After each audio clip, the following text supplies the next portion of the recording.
Good evening. Good evening, everyone. I'm Peter Henry, Dean of the NYU Stern School of Business, and I'd like to welcome you to tonight's conversation with Paul Polman, CEO of Unilever, on the 21st Century Corporation. This evening's event is being hosted by Stern's new Center for Sustainable Business and the Huffington Post.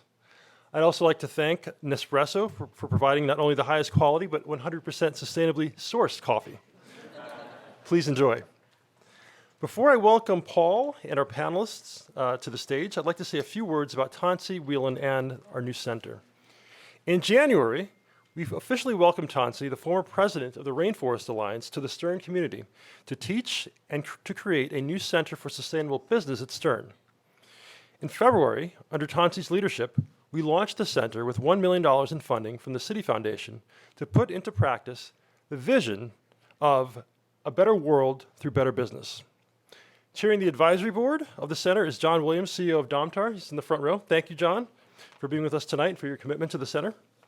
The center's purpose directly aligns with Stern's mission and belief that profit and principle must coexist, that leaders must create value for business as well as for society, and that business must be a force for good in the world. We are in the business of cultivating leaders who will embrace this mentality in their value creation pursuits. And as an alumna of NYU, Tensie has returned home to help us do just that, bringing to Stern 25 years of experience working on local, national, and international environmental and sustainability issues to engage businesses in a proactive and innovative mainstreaming of sustainability. Welcome back, Tensie. And hitting the ground running in her first semester, Tensie hosted a Fair for Jobs with Purpose for Students, a panel on big data and sustainable development, and created a new course called Sustainability for Competitive Advantage that will be offered in the fall. Tonight is the center's feature event, and we are honored, truly honored, to have a leader, Paul Polman, CEO of Unilever, who will share his experience integrating sustainability goals with business goals to drive results for both shareholders and stakeholders. I'm especially thrilled to see so many Stern alumni, now employees of Paul's, also here with us this evening. When you think about sustainability and business success, frankly, you think of Paul Polman. He grew Unilever's revenues and value at the same time. He's committed to halve the company's environmental footprint, source 100% sustainably, and develop and promote high-performance brands with purpose. Paul was a leading advocate for business in supporting the passage of the UN Sustainable Development Goals and the Paris Climate Accords last year. And finally, on being appointed as Unilever's CEO, Paul also immediately told investors that he would not report quarterly financial results as it drove short-term, non-sustainable business decision-making. We look forward to hearing from Paul in just a few moments about his experience mainstreaming sustainability for Unilever. I would also like to thank and welcome the Huffington Post, which is co-hosting this evening's event. We have the pleasure of having with us Jo Confino, Executive Editor of Impact and Innovation and Editorial Director of What's Working. He will moderate tonight's conversation. Jo, formerly of The Guardian for 20 plus years, created the Environment, Global Development, and Guardian Sustainable Business sections. Jo is reimagining the role of journalism to help solve versus solely report on some of the world's most intractable problems. So we have a truly extraordinary lineup of folks on stage today. And on that note, please join me in welcoming Paul, Jo, and Tensie.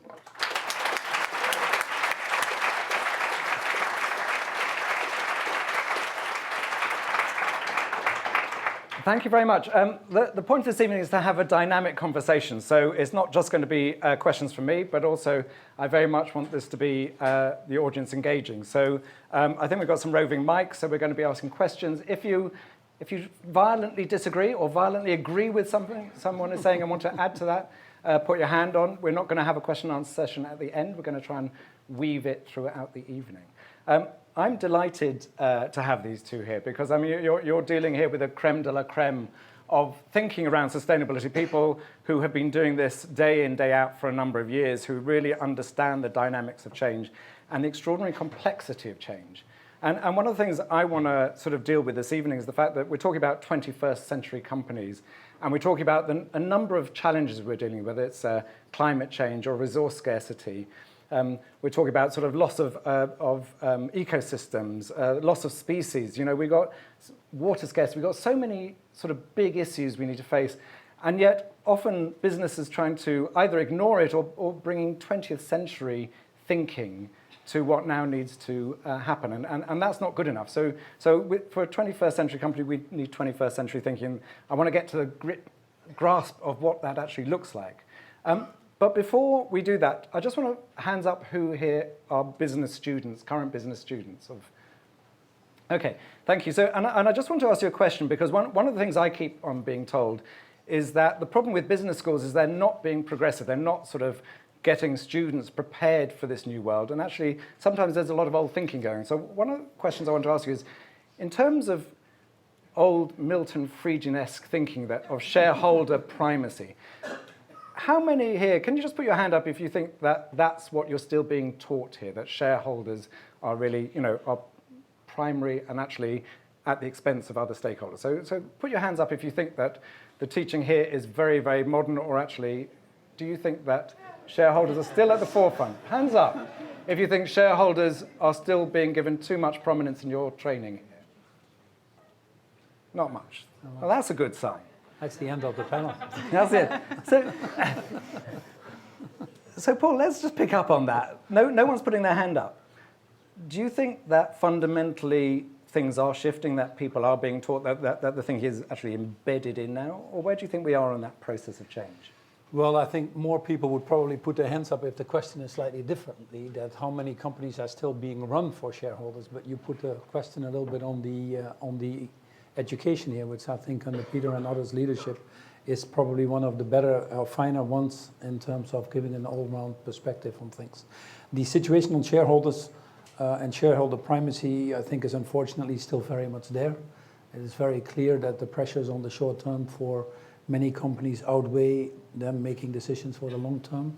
Any statistic you would get from any survey that is being done, even in today's world, 75% of the CEOs would say that they feel that short-term pressure. Interestingly, also from their boards, may I say. And I think it's probably a little bit more in this part of the world than in other parts of the world that we come from, but it's definitely there. And why do you think that is? Because, I mean, you have a unique view of sort of seeing what the problems are. Your company operates all over the world. Your companies are being affected by climate change, being affected by resource scarcity, being affected by extreme poverty and sort of, what's going on in your supply chain.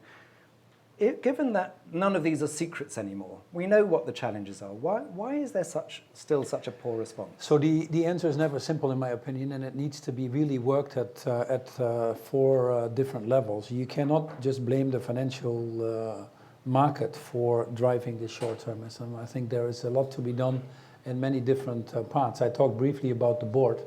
You really have to educate many boards on what their fiduciary duties are. Many boards feel really that the predominant fiduciary duty is towards their shareholders, whilst frankly most legal structures in the US, including in the US, the fiduciary duty is towards the long-term viability of a company, if you really look at it. But that is often misinterpreted. Here, on top of that, you have a great movement coming up with the B Corps, which is a step higher, even if you want to.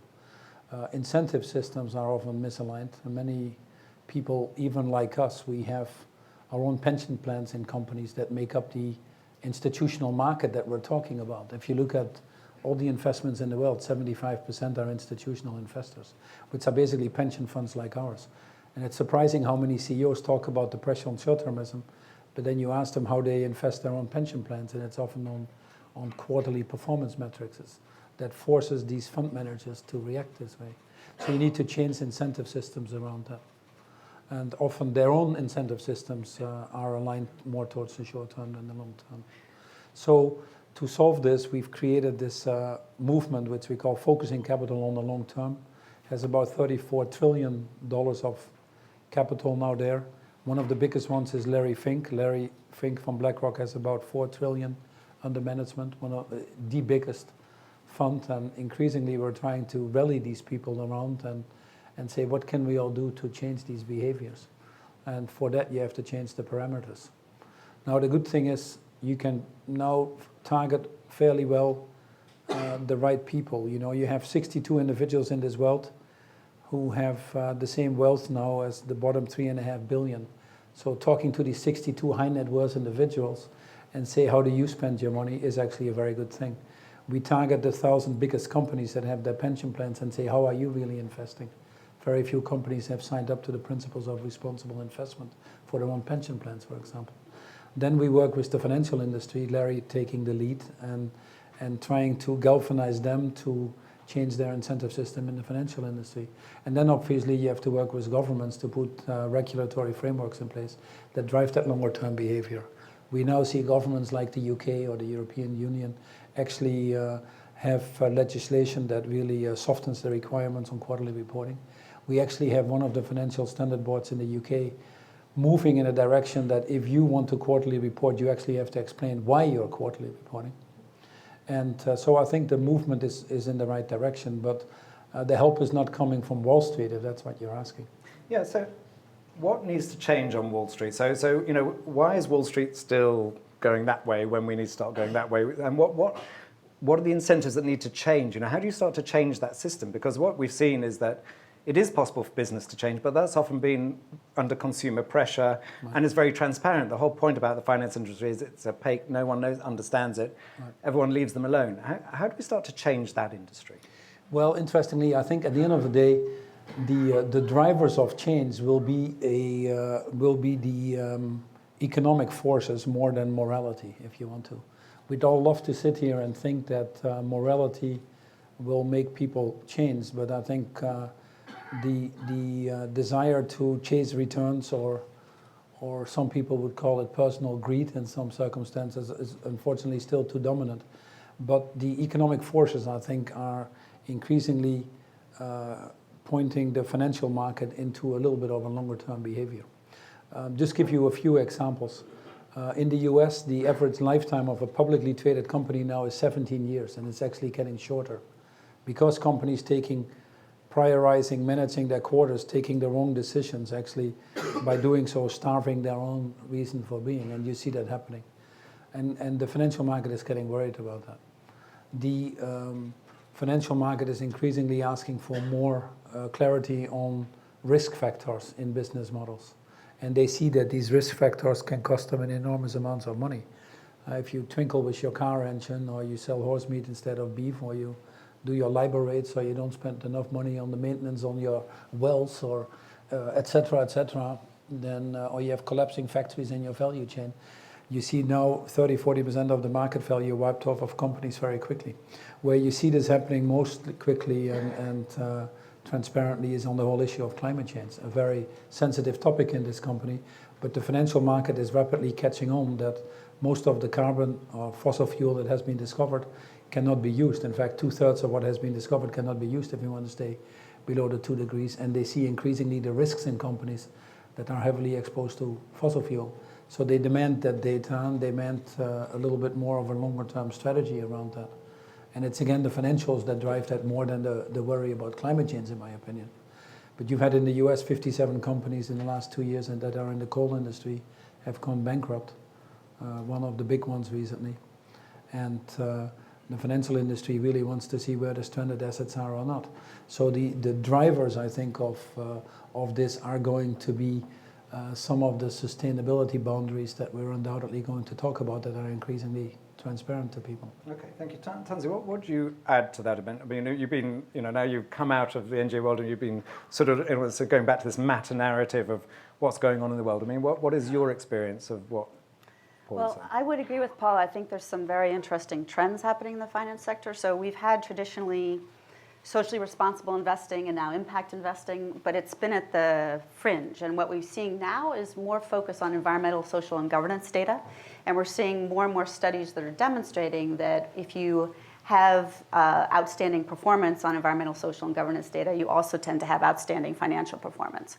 There's also an increasing number of indices and funds that are focused on ESG factors. So I think we're starting to see really a mainstreaming in the finance sector. We're not there yet, but it really is growing. And I find it interesting. I think there was a couple of meta-studies that looked at these 2,000 ESG studies over 15, 20 years and found 80+ 90+% of them showed a positive correlation with financial performance. And I think that goes to the risk factors as well as the positive factors that you see in companies that really are mainstreaming sustainability into their core strategy. They're developing new innovations. They have higher employee retention and recruitment.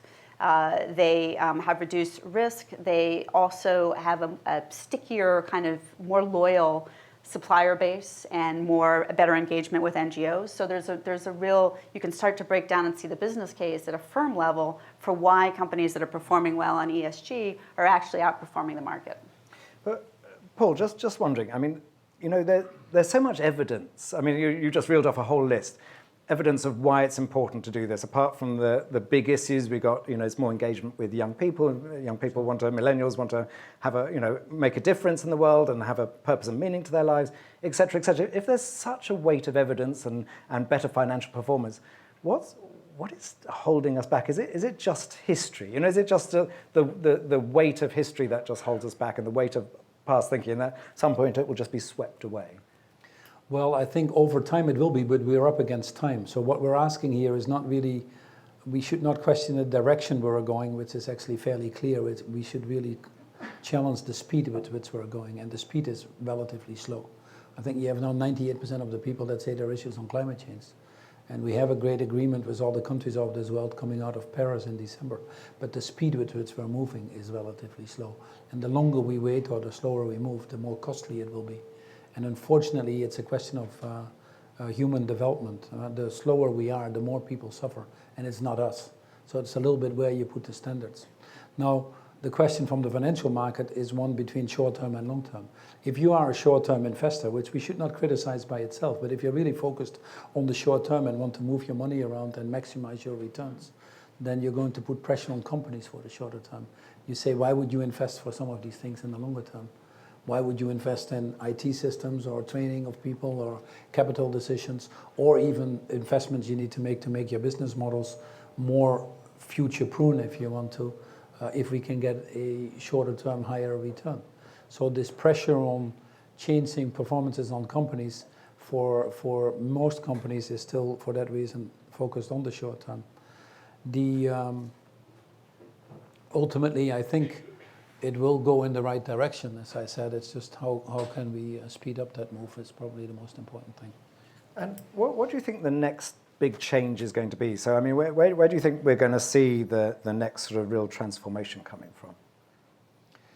Well, I think we're getting to a point that people are starting to realize that the cost of not acting will become higher than the cost of acting. And that ultimately will be the trigger. You should start with a point that people in itself are not bad human beings. I believe in that principle very much so. I have never met a CEO who wants more air pollution or more unemployment or more people going to bed hungry. They just simply don't exist. So then you ask yourself, why don't they get involved more or why don't they do more? And you come to the conclusion a little bit that there are some boundaries around them that make them behave this way, which is always the case. It's the same in companies. When a company doesn't get its right behavior versus what it was expecting, it's because we put the wrong boundaries around people. If you reward a salesperson on the number of orders he gets, he's going to make these orders very small and has a lot of orders. If you give him an incentive around the value, he might have a different behavior. So these boundaries are very important. And this world has a few boundaries that we need to widen or change. We've talked about the short and the long-term boundaries, so I don't want to get too much on that one. But we also have put in our system an accounting system where we measure the financial performance, but certainly not the environmental or social performance. So if we don't put a price on carbon, for example, then we will be hard-pressed to solve the climate change issues at the speed that is needed. So you need to move to environmental and social accounting, which is actually a very good thing. And this, for capitalists as well, by the way, much better than legislation or any other things. A capitalist right now is being taught to optimize his capital, which is very narrowly defined. But if you ask them also to optimize social or environmental capital, they will be very well placed to do that. So we need to value those things in our system. And many efforts are going on to broaden that definition, call it GDP plus. So that is a boundary barrier. And then there is a big issue of trust in society, which has a lot of reasons. We don't need to dwell on that, but there is a low trust in institutions. There's a low trust in companies. There's a low trust in CEOs, if you want to, and the Edelman surveys would point that out on a daily basis. So you have to, in order to tackle these issues, it requires partnership between many different institutions, and it requires us working at different levels. That's what we did when you were at the Rainforest Alliance. But it requires trust, because if you have no trust, you don't get these partnerships. The development agenda was a good example. When we made this development agenda at the UN, there were still many countries that said, well, the private sector shouldn't be really playing here because it's really governments that should do this. But it's impossible to manage a global development agenda without the private sector. The private sector now globally is 60% of the global GDP, 80% of the financial flow, 90% of the job creation. To implement this global development agenda to alleviate poverty, which is by all means possible in the next 15 years, you need about $3 to $4 trillion a year. Very low compared to a global economy of 100 trillion. But the governments themselves have only an overseas development aid, if you want to, of about 160 billion. So you need to use that money if you want, and frameworks to unlock the trillions to make this development agenda come alive. It has to be the private sector. You cannot solve these issues without that partnership. And for that, you need to build trust. And the only way that you can get trust over time in society is transparency. That's the only way that builds you trust. And it has to be earned by doing things, not by talking things. Tensie, can you just come into the whole issue of, how the sort of civil society... So Paul's talked about, firstly, this issue of partnerships, but also the pressure points of the role of civil society in sort of driving change. Because a business left to its own would act very slowly. So what is the state of play? Where is that change happening well? What's the role of partnerships in driving change? Yeah, and I think as business is evolving, civil society has been evolving as well. Because I think, 10, 20 years ago, nonprofit organizations saw business as the problem, and we still do at times, But I think that the challenge was that despite the fact that these companies were making mistakes or having problems in their supply chains or whatever, just attacking them was not resulting in positive change. And so therefore we started to see a number of different nonprofit organizations begin to design with companies solutions for some of the challenges that the companies were facing that were part of the mission of the organization. So Rainforest Alliance, where I used to work, really began working with companies about 25 years ago plus to design new ways of sourcing sustainably, of doing sustainable forest management or sustainable agriculture management. And in doing that, we had to set up, or Rainforest Alliance had to set up governance systems, right, to engage with a whole variety of stakeholders. And that's complicated. And so what's been fascinating for me is to see how companies have become more like NGOs, those that are embracing this agenda, and NGOs are becoming a bit more like business as they embrace that agenda. There remains NGOs whose job it is, and it's a good job, to campaign against companies and to point out all the negative things that are happening and to really push. But then there also are NGOs who really are trying to figure out the solutions with business because they bring a fresh point of view.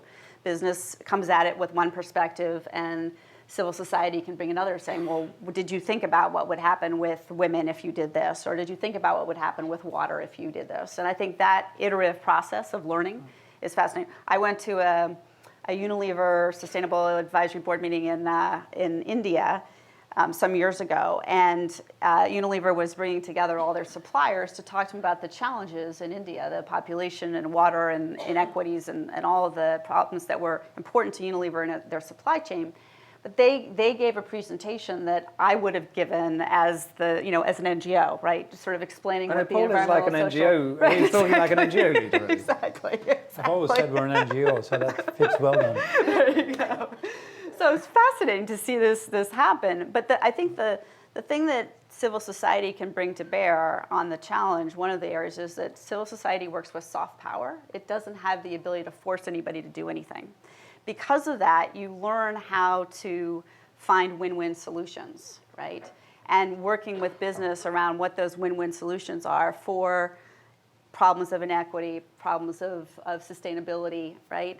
is, I think, what's exciting about where we're going, and also what for business school students in terms of skills that are needed in this new kind of generation. We need to be able to work and facilitate with a variety of different stakeholders. Business used to be able to just operate in a silo and ignore all that. And as you were saying at the beginning, Paul, it's no longer just about shareholders. You actually have to manage for a lot of stakeholders, and figure out how to do that is a complex and challenging issue. Yeah, so Paul, I just broaden it out a bit out on that, which is around leadership qualities, because the leadership qualities, what you're saying is it's not top down, it's not do what I say, it's a much more, it's networked, it's actually about working from the bottom up rather than as well as from the top down. Well, you talk about a sort of, the new world we're in. What are the leadership qualities we need to see? So, well, it's a little bit difficult to pretend I know the answer when I'm here at a university that is sort of leading in its way, but so I have to be careful here. But what is very clear is that the average length of a CEO now is less than 4.5 years in office. And I think part of the reason is that they're struggling with dealing with this environment, which many people have called the FUCA environment, volatile, uncertain, complex, and ambiguous. And if you talk with a lot of CEOs, they're actually checking out fairly quickly. It takes them a year and a half to get into the job. Then they have to deal with the realities of the global economy, which are not in the best shape they've ever been. And then frankly, they're checking out already, hoping that they won't get an activist investor before they're out, or that their business results more or less are still okay. So that, and that's about your 4.5-year tenure. And that's obviously impossible to manage some of these, or to get companies at scale to get involved in some of these longer term issues. Whilst they've all well realized that these longer term issues are also of crucial importance to their own sustainability. So that is undoubtedly a challenge. But you're in this world. You've been surviving this world. So what are the skills? What we did, we spent a lot. We spent a lot of time working on what we called thinking about the leadership for 2020 onwards, and we created a program called Unilever 2020. We got the input from most of the people that we could get input from the academics, internally, benchmarking, consulting on whatever you could ask for.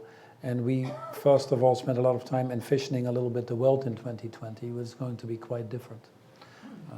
Different from many different aspects, be it by technology, be it by millennials itself, be it by the geopolitical situation, the global economy, be it these planetary boundaries and some of the issues that you have to deal with then. So it's a quite different environment. And we said, what are the leadership skills? And undoubtedly, the basic leadership skills that you always would be looking for in terms of basic level of intelligence or integrity or hard work would always be there. But we found some other leadership skills that are becoming increasingly important. In a more volatile world, for example, purpose-driven business models would do better, in my opinion, than not. Also provides a beacon a little bit in terms of the tougher decisions when you have so many changes. So people have to be purpose-driven. We look for people with a higher level of awareness of what's going on in the world and are willing to engage to solve these issues. Far more important now than it has ever been. Partnership, as we talked, is a very important thing. The advice I got when I became CEO 8 years ago is don't talk to too many NGOs because they cause you problems. And in today's world, there's not one day that goes by that I don't talk to an NGO. And it's literally on a daily basis. So this partnership concept is quite difficult. And then the most difficult thing I think you have to look for is people that are systemic thinkers, because these issues are incredibly complex. The issues of water or energy, food, it's like a little balloon. You push it on one side and it pops on the other side. And it's difficult to get your hands around it. That's why you don't see many CEOs in the climate change negotiations or the sustainable development goal discussions, because it's simply too overwhelming. So how are you able to be a systemic thinker by distilling that down to some few concrete action steps and actually make them happen are some of the skills that we want. So these are some of the examples. We created deliberately a new training center in Singapore. We called it 4 Acres East because we have a 4 acres close to London. We spent quite a lot of money on that. Worked with the best universities around there. Singapore always has had a great ecosystem in the academic world as a priority of Lee Kuan Yew at that time, and that certainly has blossomed even more so. And we are continuously upgrading our curriculum there to be sure that we stay ahead. And just one thing, because when I interviewed you 3 or 4 years ago around that centre, you said you placed in Singapore because one of the reasons was about getting away from this Western-style thinking. 100%. So can you talk just a little bit more about, within business, a lot of people have the answers to these problems are not the normal business sort of macho types. There are a lot of people who think differently, who might be very quiet. What can you talk a little bit about why you placed in Singapore and how you bring one different... of the major worries for us was if you actually look at some of the things, and I grew up in the Netherlands, but if you grow up in Europe or the US, you think the whole world turns around you. And we've done fairly well in making others believe that. But unfortunately, that's about 20% of the world population, and 80% of the world population will be outside of Europe and the US, and it's rapidly changing. And styles are often different. So if you look at companies, many companies will say, I have a hard time getting Asian talent to senior management. And what they're basically saying is, these people don't have my Western MBA style, so I downgrade them. So you have to be sure if your center of gravity is definitely changing. A company like ours has 60% of its business in the emerging markets already today. And by the time I'm finished as a CEO, it will be 75%. It would already have been 70% were it not for the currency devaluations that we've seen. So you have to be sure that your organization reflects the global population that you serve. And it is very clear that the management style in the Far East is a far more power-dead, even style, far more inclusive style, different type of communication style. Actually, a more longer-term view. These parts of the world would actually have to watch it. Countries like China or many of the Asian countries take a much longer-term view towards business than we do, and actually don't have these pressure systems as well worked out on the short term as we have here.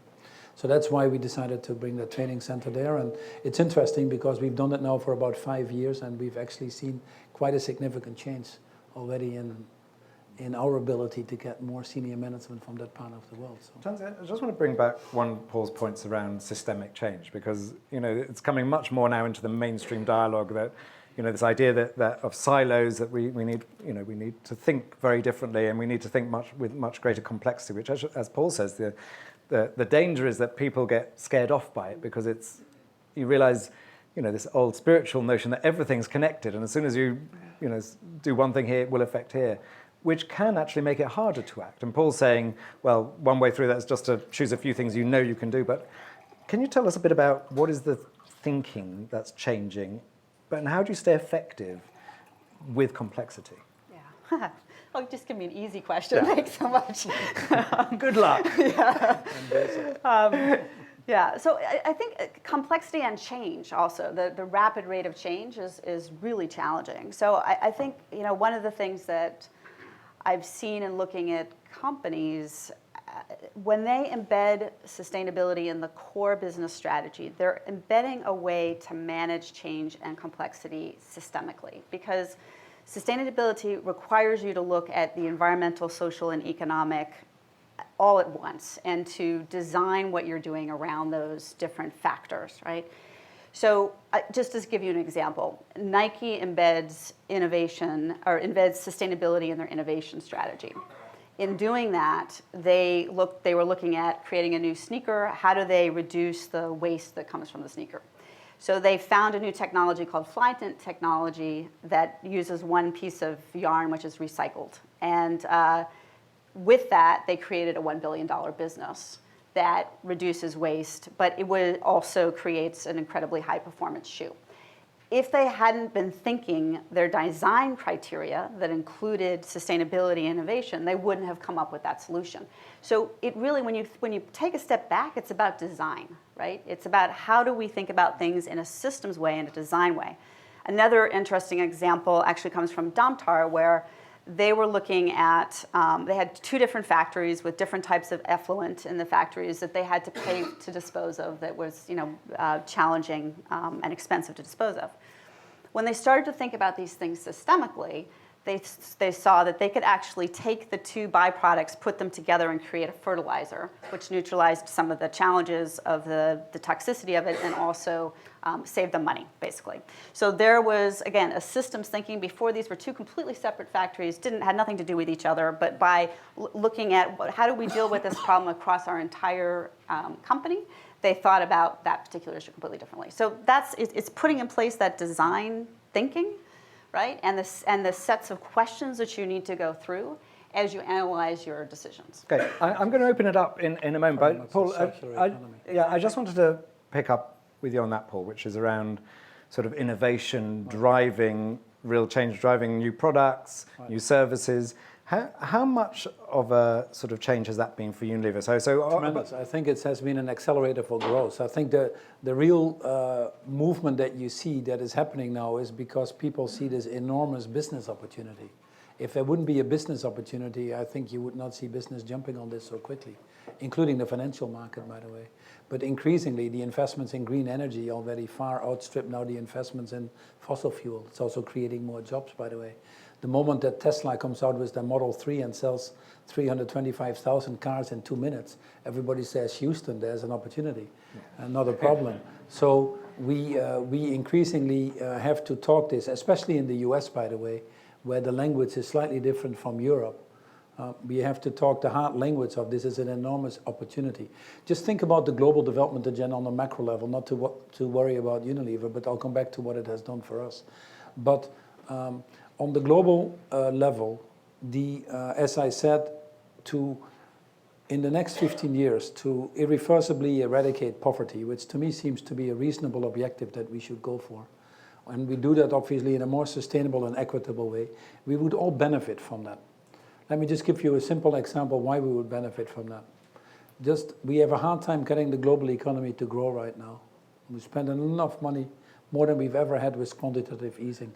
In fact, the debt crisis that we had in 2007, 2008 was because we had a high level of government and private debt. Since then, we've put in another 57 trillion in debt in the global economy, and what have we gotten for it? It was probably one of the worst returns in terms of investment in the human agenda. Every year now, this world spends $9.6 trillion on violence prevention, the costs of war and the cost of dealing with the effects of that. For $9.6 trillion alone, you can wipe out all the debt of the emerging markets, you can implement the Sustainable Development Agenda, and you can give the European Stability Board the funds to manage the European crisis, which they undoubtedly are going to get again. So we have an enormous opportunity by reorganizing a little bit our global economy. Some people think that just by giving women in this world the same rights as men have, access to education, financing, land rights, all the other things, will unlock the global economy by 28 trillion. Infrastructure investments, for example.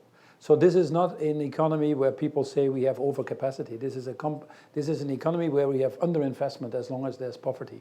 But we're not collectively able to address it because increasingly we look at our own interest versus the interest of the common good. Politics has shrunk back to their own countries. This country, a great example of that. The horizon of a politician is about 3 months at most.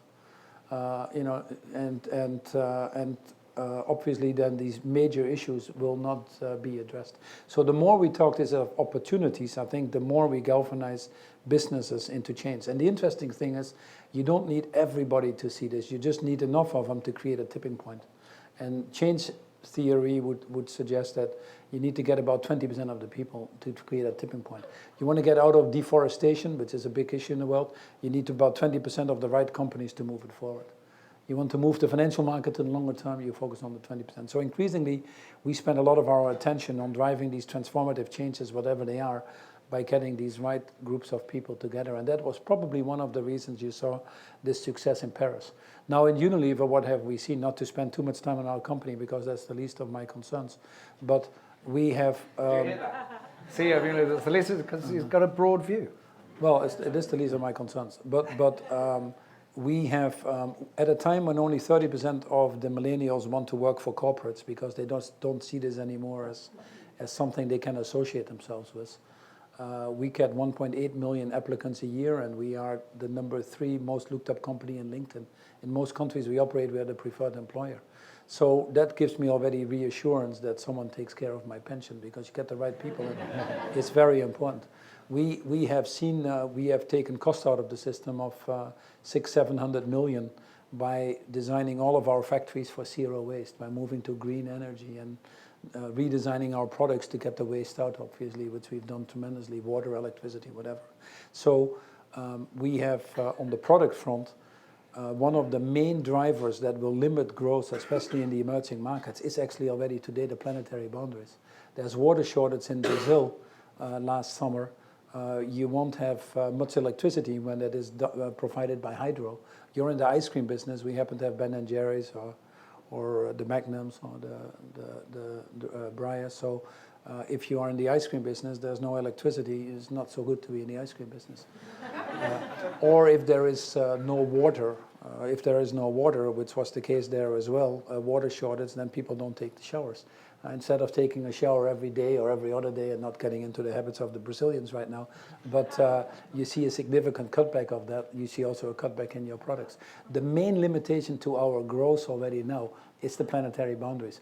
Why do we see in this world that there is a race to the top between China and the US actually when it comes to climate change? Because Obama has understood, and I'm not blowing his trumpets, but the Chinese have understood that the limitation to growth is actually already today these planetary boundaries. And if they don't unlock that, then obviously the system is being challenged with far more severe consequences. So, and we are starting to see the same in our business models. So our waterless shampoos, our fabric softeners that only need one rinse, our significant reduced deodorant cans which have less aluminum or packaging, hand washing bar soaps. We said we need a bar soap. Normally, actually, to get the disinfectancy, believe it or not, bar soaps, you need about 30 seconds of hand washing to get a good result. We said, you just don't have the water. Besides that, a child for 30 seconds for a child looks like a lifetime. But you don't have the water. So we said, produce a product that is, in 10 seconds, gets a better disinfectancy. So in our emerging markets, we've done extremely well with product upgrades like that, where we respond to some of these planetary boundaries and come in with technology that we otherwise would not have had. Now, it's interesting. Last week, I was in Poland, and just to take a small little anecdote, and the sales guy takes me around, which is a super guy from Poland, and he says, well, let's visit a few customers that we always do. And he said, well, I've actually become far more efficient with how the cars drive around. And his number was about 30% more efficient. So I thought, well, that's a plan for our salespeople to cover more customers. And he said the reason he was doing this is to cut the CO2 emission. Now, which company would you hear a sales guy say, I figured out a more efficient way of driving to cut the CO2 system? In many companies, there are cost savings programs. I've had them my whole life in the previous companies I worked for. And frankly, they are not very motivating because you do them and then they come back with another one. You never see the money back. Your budget is cut. It's about the worst thing you can imagine. In fact, my first job I had in the company when I started in 1979 was about cost savings. And what I do every year is I check if that job still exists. And it actually still exists, It reminds me of that movie Office Space you should look at. The red stapler. But in our company, where, for example, 800 million people go to bed not knowing if they wake up the next day or for hunger, not having access to food. 800 million people still in this world. Yet we have the audacity to waste 30-40% of the food in our value chain. If we have a program in the company of attacking our food waste, half of our company is food, people are not attacking this as a cost savings program. They're attacking this because people go to bed hungry. And I can tell you that unlocks an energy that I've never seen anywhere else. When people work on any of our brands that we have, our bar soap brand, we're not in the business of selling bar soaps. We're in the business of helping a child reach the age of 5 by teaching them how to do hand washing. So we're in the business of teaching kids how to do hand washing, helping a child reach the age of 5. No problem having people work on those brands. Our toilet cleaner brand, not a pleasant topic to talk toilet cleaners, but their mission is fighting the open defecation. 1 billion people in this world still not having access to toilets, with all the risk associated to that. So their goal, 25 million toilets. So if you work on a brand like that, people are fighting to work on a brand like that because they want to make a difference. So if you can link everything you do in a company, which has been basically my basic philosophy, that everything you do in this in a company to explain to anybody else that you make a positive impact on society, you have a long-term reason for being. The less bad, the CSR type things are not good anymore, nor a shared value, as I always point out to Michael Porter. You really have to go to business models now where you can show that you make a positive impact on society. And then society will say very quickly, we welcome you. It's interesting because our growth has actually accelerated. Our share price has done extremely well. So we've seen an acceleration in our business because of that.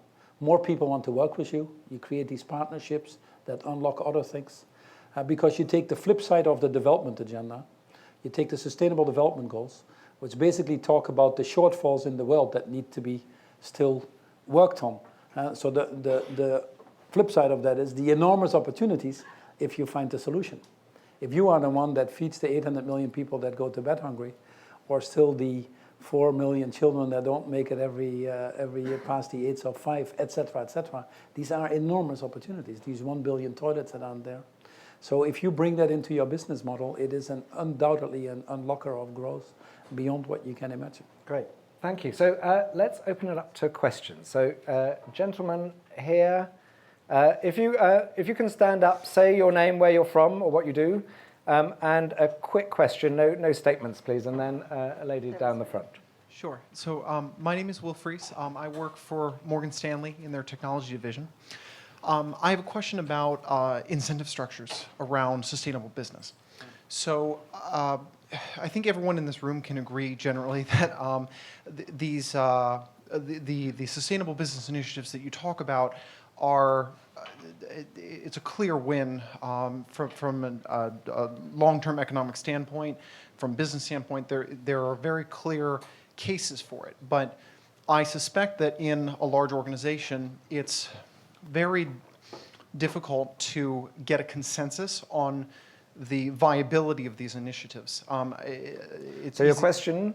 So my question is there how do you align your incentive structures to people who might not be so forward-looking? Great, thank you. Yeah, so companies have always done long-term investments, which we sort of accept. Investment in people, in training and development. Your investments here at the university is a long-term investment. It's not going to pay out the moment you walk out. So investments in IT systems, in factories. The minimum recuperation time of an investment in factories is 5 years. So these longer-term cycles make more sense. Unfortunately, the financial market discounts them too much. So you never get rewarded for the longer-term things to really drive as many as you can. So why doesn't it make sense to invest in the future of all of us as a priority, which is really what sustainability is? There's no sustainable business if there's no sustainable wealth. So in the company internally, you might have sometimes restrictions. When we say to people, well, we want sustainable agriculture, but there is a cost. You might have to buy sustainable certificates or convert this market. We manage that just like we manage anything else. By having some savings here, we invest it there. And we make plans that are multiple-year plans. We don't compromise on that. To make all of our factories are zero waste to landfill. We had to invest in that. But now that they are zero waste to landfill, we're saving 50 million every year. It's a very good payout proposition. To move to solar or to wind farms, which we have on our biomass, we have to invest in that. We've made a decision to go totally out of coal. Short-term cost us money. But there is not one of these projects that has a payout that is more than 3 years for us. So, and if they are, we just don't do them yet. We are not going to be stupid here. Because the main thing that you have to show is that what you do and how you balance these trade-offs still produces a reasonable financial result. If not, you won't get enough time, even a company like ours, from your investor base, which I quite find normal. I think the challenge we have is how to manage these different forces and still produce the results. Now, interestingly, again, in our company, very quickly, it produces an enormous performance culture. Because if you are a very purpose-driven business, not evangelic or religious, just a purpose-driven business, and you would fall financially short, I know what would happen. The guns would come out, the papers would write, the financial market would jump on you, my job would be gone very quickly. And there are many examples in the history that would support that. So our people are so convinced that what we are doing is one contribution to a better world for all, that is a different business model in terms of if we all would operate that way, it would really have an impact, that they are very, very keen to get the financial results. Tensie, just one thing I want to ask you about Paul, because I can't ask Paul about Paul. Every conference you go to on sustainability, every conversation you have about sustainability, people talk about Paul Polman. which is not very helpful in the sense that we haven't got this, this huge number of people to go with. How much, is Paul very different? Is it just that he's more passionate, but actually there are hundreds of business leaders out there just like Paul, but they're just doing it quietly? How different is Paul and the way he's running Unilever from general business? Make the answer short, very short. Well, I think one element of what Paul has done was to put out there a big, hairy, audacious goal in terms of setting the targets of having the environmental footprint and 100% sustainable sourcing, et cetera, and making it very visible and putting his entire organization behind it. And I think that really galvanized attention, and holding himself accountable to it, right? I think that also Paul's commitment to the challenging processes of international engagement like the UN discussions around sustainable development goals and the climate change is also something that most CEOs do not take the time because it is very time consuming and challenging to work with those processes. So I think that passion has been driving it. That said, I think that and I'm sure Paul knows a number of them, really terrific CEOs who are embedding sustainability into the DNA of the company, who are setting clear targets, who are making very strong commitments. On my advisory board, I have John Williams, CEO of Domtar, who's one of them. So we see many CEOs really taking a step forward. Nespresso is another one who they have embedded sustainability into everything that they do, even into the capsules, which I know people have concerns about. They've been innovating around what is the recycling issue. They work with all the farmers. I mean, they look at every aspect of what they're doing. So I see more and more CEOs taking that leadership and that responsibility because they see it as good business and because it motivates and engages their employees and also reduces risk and creates a better business for them. Great, thank you. Yes. Hi. Can you stand up, say who you are, where Sure, you're from? absolutely. I'm Cynthia Dorobanzo. I'm a faculty member here at Stern. And I'd like to ask you about the partnership with NGOs that we've been talking about earlier. Tensie actually earlier mentioned that within civil society, NGOs specialize and some sort of focus their mission on just bringing attention to what they consider to be bad practices. Some try to provide solutions. So what I want to ask you is sort of on any given day when you have to decide which NGO am I going to talk to or listen to, or maybe, how do you think about these things? Who do you ignore? Who do you decide to have a conversation with? Who do you decide to work with going forward? How do you choose the right partner? Yeah, it's not only myself, obviously, it's a whole mechanism in a company like ours. But what I focus on first is what is the issue that needs to be solved and what is then the best to work together with. So you take the issue of the smallholder farmer in the value chain. The farmer always in this world gets the short end of the stick. 80% of the people that go back to Hungary are subsistence farmers. They're also malnutrition because they're barely monocrop farmers. So the moment the cow has its milk, the farmer loses its bargaining power. The moment they pick a leaf of a tea leaf from a bush, they cannot do anything because you cannot transport it. You're captive to whoever has its factory close by, willing to buy and not to buy. So that's why farmers stay in poverty. So for example, with NGOs, you have to be sure that if you make a value chain, that the value not equally distributed, but there is enough value in a value chain. That is where NGOs, for example, come in. Who does the training in sustainable agriculture? We're now expanding our tea plantations, which have 60, 90,000 people on them. So we need to train 20, 30,000 people. We won't have that capacity. In fact, we would be bankrupt. Who would look at social compliance in our value chain? 75,000 suppliers. We're changing 20,000 suppliers a year, even with a hard core of suppliers that will always be with us. But who would do their auditing of the value chains? We cannot do that. If you would do that as a company, you'd be bankrupt all the time. And so working with NGOs is important.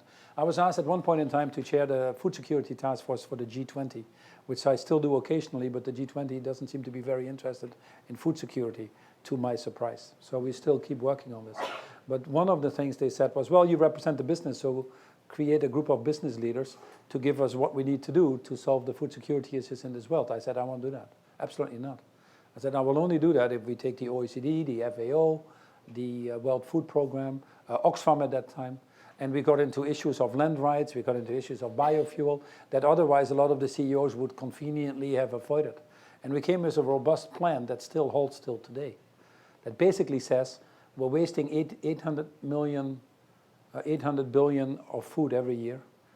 Forget the carbon footprint and all the other things that come with it. It's a separate story.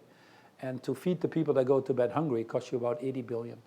So we're wasting 10 times more than which is the minimum we can do from a human respect point of view, is to feed. But we still can't galvanize the politicians because it's not a very sexy political agenda. This is a sad thing. So I'll fight to that till the end. But we only will get these solutions because we enroll all these people. We are now building a new tea plantation in Rwanda. I work with the governments, with DFID. We are some of the biggest recipients of funds from the Dutch Development Agency, DFID, USAID, when Russia was still there in USAID. Or we work with NGOs that we bring in, like the Rainforest Alliance, and in this case, Ian Wood Foundation or others, to jointly go in, because I will have issues on land rights, displacements of people, sustainable agriculture, ensuring that the farmer is represented. And we have to figure out how to make that an economically viable model. But it can only be economically viable long term if it is viable for all key players in the value chain. And if you sit together and design it, you can actually arrive at that. We can easily go down to another 1.5 or 2 billion people. There are 3.5 billion marginal people in this world who live on less than $1.75 a day. So if we can easily go down 1.5, 2 billion people by just being adults and working together and making value chains efficient. And as I mentioned before, it's never a question of money. That's the interesting thing. This world is a wash of money. We have too much. We don't know what to do with it, clearly. So putting that to good use by working together across these value chains. So I always say we are an NGO, and people laugh about that. But I am really not a government organization. So I think not being a government organization is what an NGO is, non-governmental organization. So, so we really make very clear that our reason for being is to solve these issues out there. Then we have to figure out how to make that a sustainable concern. Nobody else is going to do that for us. So that is where our challenge is. How do we get a return and give the people that expect a return the satisfaction to stay with us? Tensie, just to ask a question related to that, which is around, there's been this whole fear of NGOs being co-opted by business. So we have some businesses that are very keen to work, and a lot of that who are sort of looking to get a PR advantage from a name recognition, and a lot of companies don't really want to create change, and often the memberships of these organizations are much more radical because they say business is bad, and you have this difficulty of NGOs working, the senior leadership working with business and keeping their memberships happy, Greenpeace being a good example. What's the risks of NGOs losing their independence by getting so close to progressive businesses? Actually, does it matter if we lose that clarity and actually we're all NGOs? I think that clarity is important. I think that it can be challenging to walk that line and make sure that you're not becoming co-opted, because if you do that, you're not actually doing your job well for the company. If you're just becoming a yes man to the company, you're not actually beneficial to them, and you're certainly not beneficial to your mission as an NGO. So I think it is, as you start to work more closely with business, you start to understand more of the challenges that they confront. You start to empathize more, and you start to recognize and want to help them solve the challenges they have.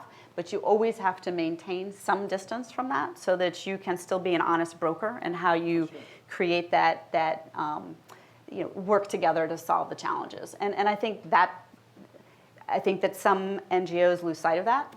It is something that they do lose sight of, and we all need to keep each other honest. So Rainforest Alliance would often have NGOs saying, you're not doing this or you're doing that, and I think it was healthy to be scrutinized as Rainforest Alliance, just as it's healthy for companies to be scrutinized in their behavior. So. Okay, thank The you. bigger challenge we actually have is too many NGOs fighting for the same territory. Yeah. And not really interested in the end product, because the end product means the end of the NGO. If you are fighting for to stop animal testing, and all of a sudden there's legislation in Europe to stop animal testing, the NGO is gone. So the challenge actually is on both sides. But if you are an NGO that really believes in a cause, then you should work with everybody that gets you as quickly as possible to solving whatever issue you feel passionate about.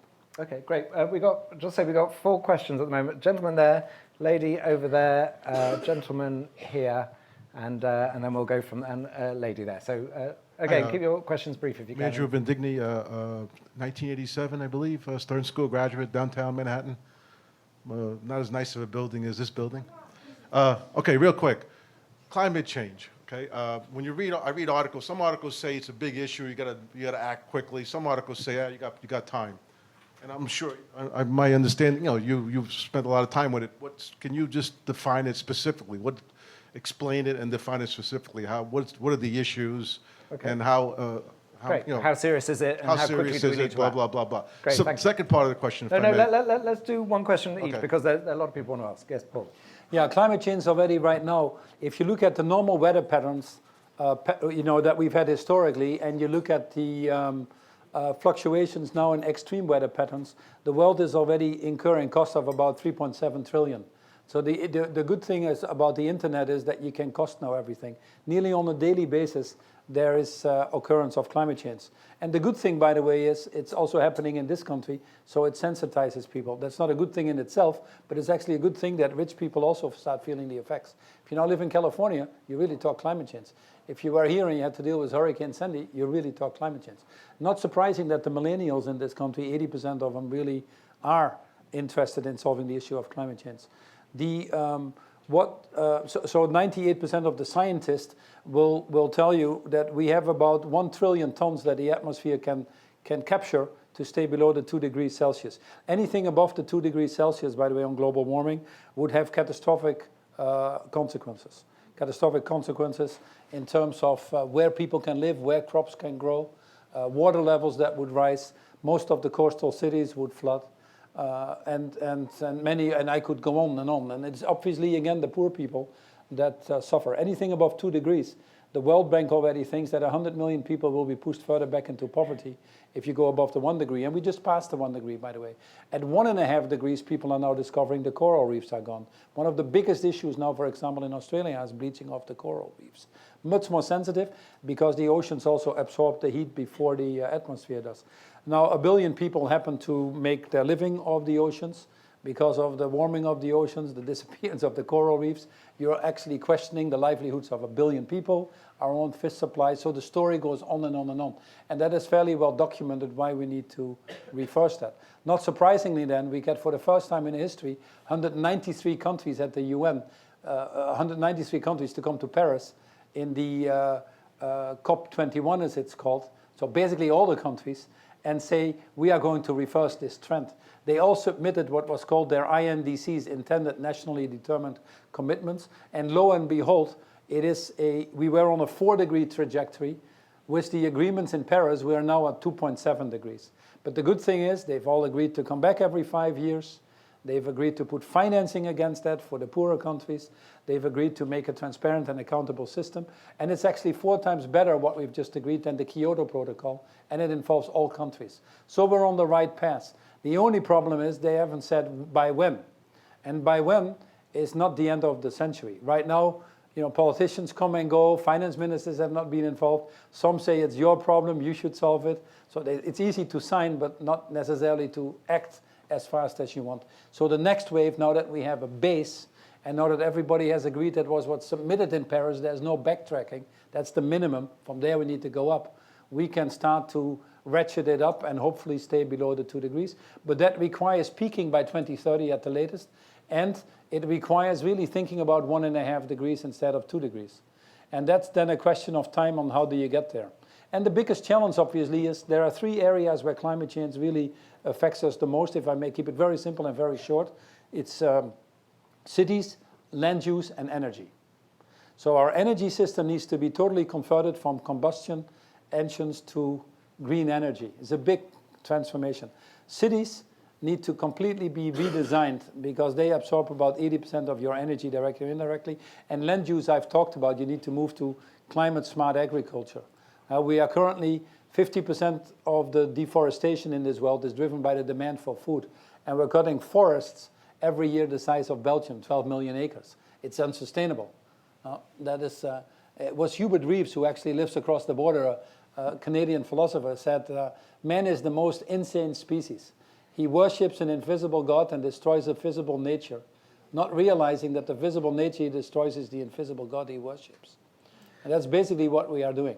So we have to focus on those three things. The main one of these three things is actually energy, and enough has been said about that, and cities. Interestingly, on cities, one soundbite so you see what the challenge is. We have 50% of the world population is in urban areas, which is 3.5 billion people right now. The world is going to 10 billion people by 2050, more or less, and 70% will live in cities. So 7 billion people. So the population of cities in this world, urbanization, will move from 3.5 billion to 7 billion.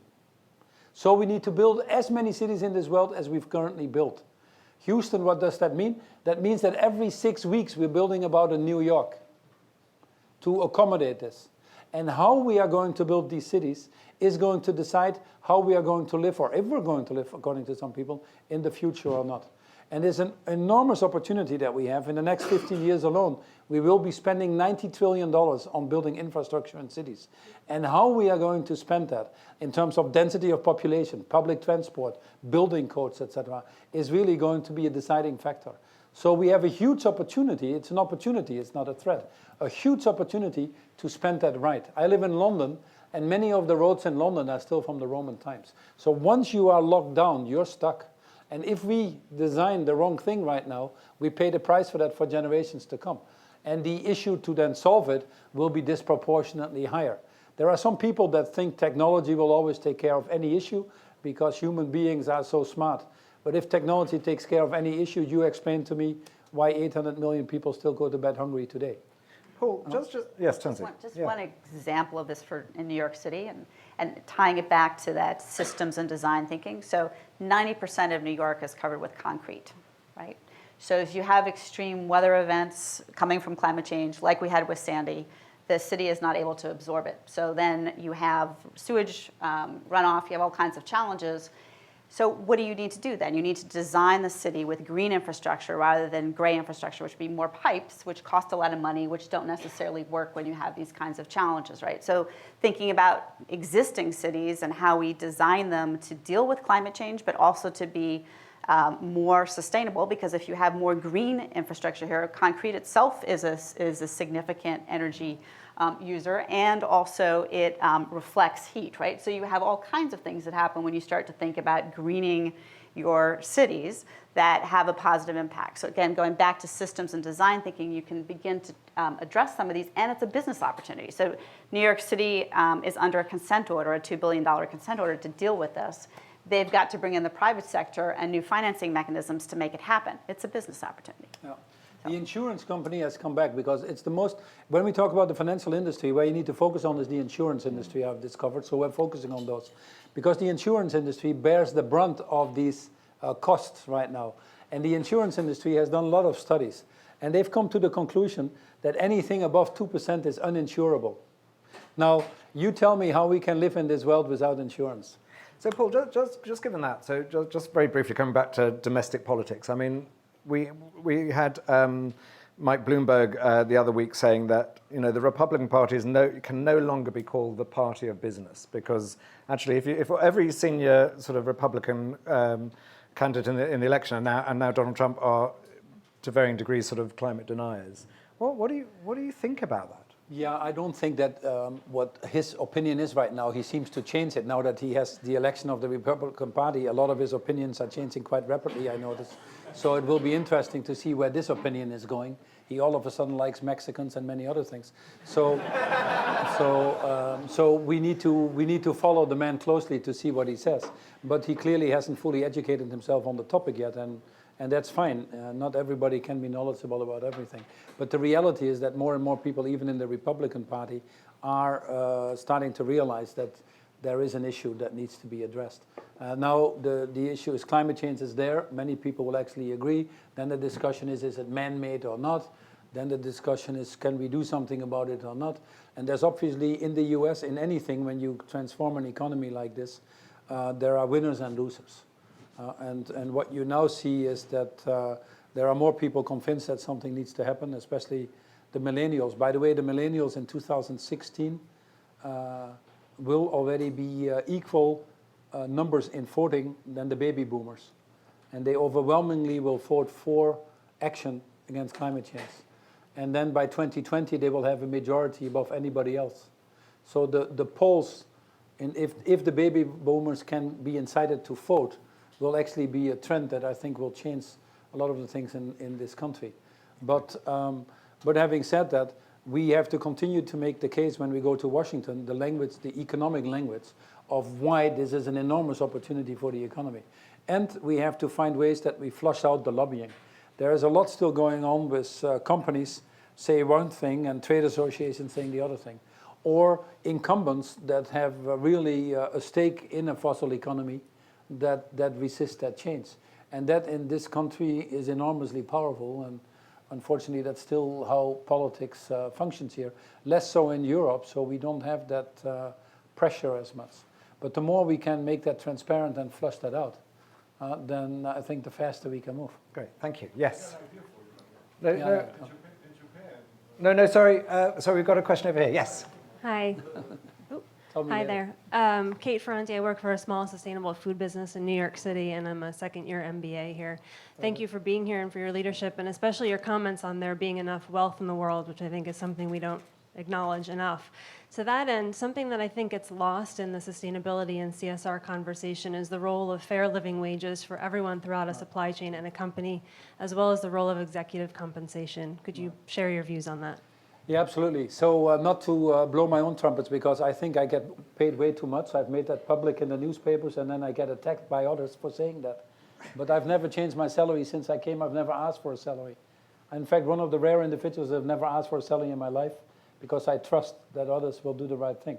But I've never changed that, and in fact, in Unilever, we've never changed that for most people. So we do think that some of this executive compensation is way too high, and the incentives to earn them are the wrong incentives. So you do definitely have to change that. Interestingly, we're now working with Norges, which is the Norwegian private wealth fund. They've earned a lot of money in oil, as you know, and they own 1% of the wealth. And much of that is invested very smartly, unlike the Saudis were doing, although they're actually changing now also. It's a separate story. But they have invested it in companies. So they are often the biggest shareholder. And they have started a divestiture movement quite rapidly, and that is taking hold. There's now about $2.6 trillion of money under management globally is part of the divestiture movement. Many university funds as well, endowment funds, but obviously that's a small amount in the grand scheme. But the other thing they're starting to attack, as of last week, I was in Norway on Monday, but as of last week they've announced that they are going to question much more proactively executive compensation and making that more aligned with performance, if you want to, more longer term, more clawback possibilities and all the other things, which, by the way, seems to me common sense, and it's all the things we've implemented in Unilever from the day I came. There's absolutely no problem to me. The second thing is your question on fair wages and living wages, etc. There's obviously a whole debate, what does that mean? Because everybody has a different definition. But I think we've all come to discover that to go out in New York and tell your friends that you bought a $1 t-shirt, which then came from the Rana Plaza factory where 1,050 innocent women lost their lives. And they knew they were losing their lives when they went into their factories. The cracks were on the wall. And these people were paid 11 cents an hour, which is, in my opinion, as close as it gets to modern-day slavery. And the next lowest country is Vietnam at 26 cents an hour. So you see even how far they've moved from it. All of a sudden in New York now, you see in the windows, it doesn't come from here or it doesn't come from there. People are starting to educate themselves what's on the label. And we should continue to push that transparency, which obviously the internet provides you the right tools for. But we have to create a society that is more inclusive. In Unilever, we said one of our overarching goals is to create livelihoods for 5 million people and to create jobs for 5 million women between now and 2020. And the reason I'm so keen on expanding the smallholder farming with tea and with other things we're doing, and that's basically where the 5 million are coming. And by the way, focusing on women as a driver for that, is because you won't solve the world's unemployment issues. As I mentioned before, 230 million people are unemployed in this world in the normal workforce. And we need to generate 40 million jobs a year. We generate only 20 million jobs. Then on top of that, there are the 3.5 billion, which I would say are unemployed because they're in marginal jobs. Now, the biggest threat that is coming, not to scare you too much, is the fourth industrial revolution. When you get robotics, artificial intelligence, Internet of Things, think about all the cars being driverless. Think about all the supermarkets without people at the checkout counters. Think about all the factories, robotics. People are estimating that could destroy about 1.8 billion jobs on the high end of the equation, at a time that you also still have 2 billion more people coming into this world. So if we don't invest in smallholder farming, especially in areas like Africa where 1 billion more people are coming, if we don't invest, the numbers will not add up at all. And our current system that we have designed economically was designed at a different time, at a time when we didn't have the abundance of labor. So now we should move out of taxing labor, if you want to, and actually taxing goods, because we now have a shortage of goods. We cannot afford to just produce stuff, and create these planetary boundary pressures that we have, and we need to find more jobs for people. So you need to reconfigure the economic system. Very few politicians are jumping on that. It's obviously difficult to do, but it's an absolute must. And then obviously create in your value chain a more inclusive growth, which gets to your broader fair wage comment, which is really the objective of the Sustainable Development Goals. The goal is a simple goal, to irreversibly solve poverty, alleviate poverty in a more sustainable and equitable way. And so that is a broader thing actually than minimum wage, because it's about rights, it's about skills, it's about opportunities. Great. Sorry, I'm going to stop you because we're starting to run out of time. So a gentleman here, and it may need to be our last question, which I apologize to everyone for, but we're running out of time. Thank you. Gary Applebaum, Stern alum, and mergers and acquisitions out of Johnson & Johnson Consumer. So my question, and first of all, thank you to the panel and for hosting this, and Mr. Polman, importantly, for your commitment to sustainability.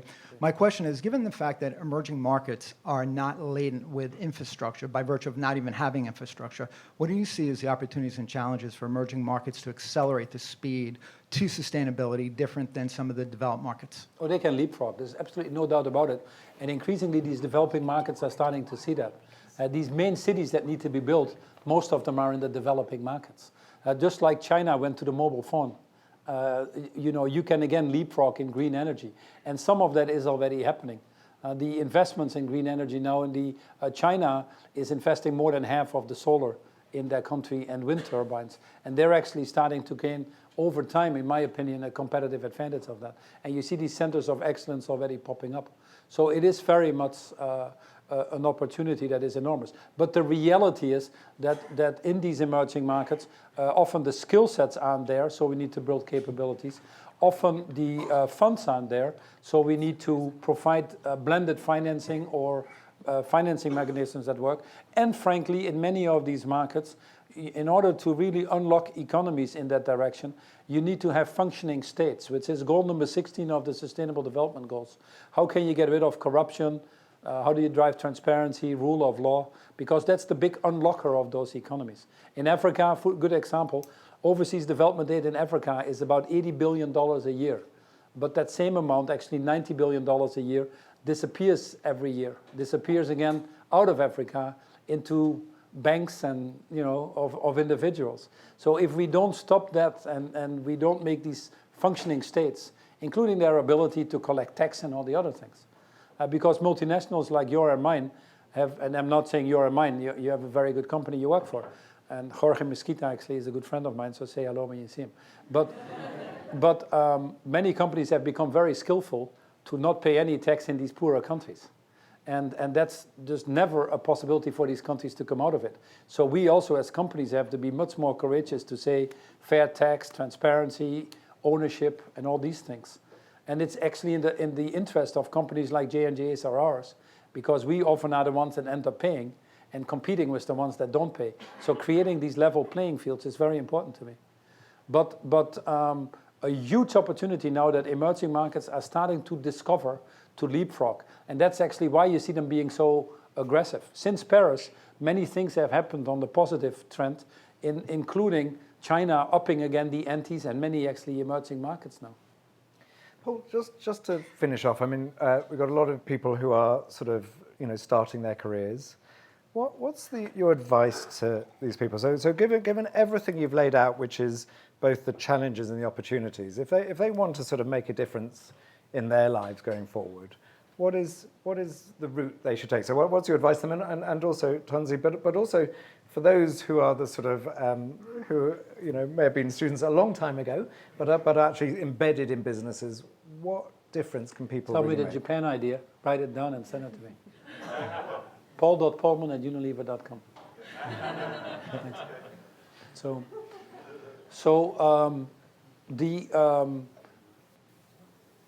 The main thing in life is, I think that many people are discovering more so perhaps in our generation, is what is a meaningful life, what is a full life if you leave this world a little better than you found it. And if you say in that process, I positively influenced some other people. That's already a good start of a meaningful life.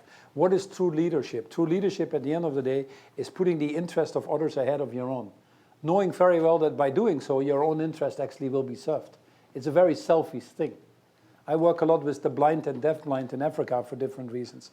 But by working with these people, I become very humbled and I actually get more satisfaction from what we do to find a solution than you probably provide to these people in the first place. So it's a very selfish thing. But leadership is all about giving and knowing that by doing so, you're better off in the end yourself. If you come at that point in your career, you'll have a very balanced life. We live in a part of the world, you go to a university that is obviously top, you can do what you want, you can work where you want, you've lived past the age of 5, you don't have to worry about food, your jobs, etc. But you're only about 2 to 3% of the world population. The others are not in that position. They're trapped in a factory of Bangladesh, or they didn't make it past the age of 5, and all the other things. So then it's our duty to put ourselves to the service of those. And by doing so, we all actually will be better off. What are the 3 skills that you would then need, in my opinion, or the 3 advices I would give is, I would simply say to do what you like to do, follow your purpose. You all must have a purpose in life. What is your purpose? It doesn't have to be the same. Thank God it is not, because there are enough issues that need to be addressed. But become purpose-driven. When Tom Shoes started his Tom Shoes, Blake said, I want everybody to have shoes, even the ones they can't pay, so let the rich ones pay for it. So he created a Robin Hood model, and that's a very successful business model. We actually do the same in our businesses on some other things. So what is your purpose? And then you create your passion around it, which undoubtedly makes it successful. And then obviously you need to have some little bit of positive attitude, because life doesn't go the way you want. There are a lot of naysayers on the way. Because if it would be that easy, all these things we are talking wouldn't be there. My father told me always the story of the carrot, the egg, and the coffee bean. And the water was boiling, and they all faced going into the water. And the egg was soft and mushy and didn't know what it wanted. But when it went into the water, it became hard and stubborn and couldn't do anything else. When the carrot went in, the carrot was strong before it went in, but when it went into the boiling water, it became soft and mushy and couldn't do anything else. But when the coffee bean went into the water, it simply changed the color of the water around it, but it stayed the coffee bean. So my only advice to you is be the coffee beans in life. Thank you very much. Wow.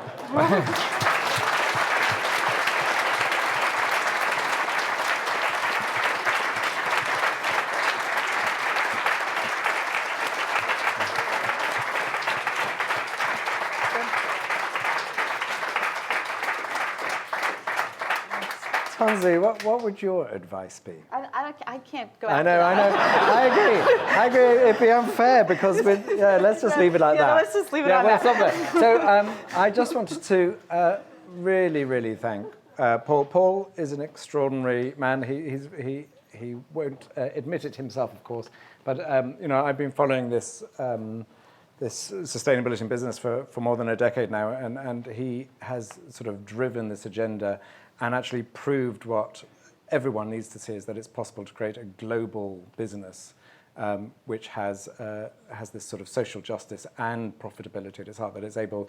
Paul has basically shown that you're able to be successful and be socially responsible, and to show that a CEO can be passionate and can see the world as beyond the borders of a company, and to take issues of social justice and to take on political establishments and institutional establishments as a business leader. And so many business leaders hide behind those high walls, and Paul has consistently shown his ability to break down those walls and to drive change, and it's extraordinary to watch that. And Tensie as well is one of those great leaders who has fundamentally changed sort of agricultural practices, shown the ability to have fair trade and justice at the heart of sustainable agriculture and supply chains. And I think, to have the two of them here and to get their wisdom and to hear their firsthand what their advice is and how the world is changing and our place in that, and the fact that I think Paul and Tensie both showcase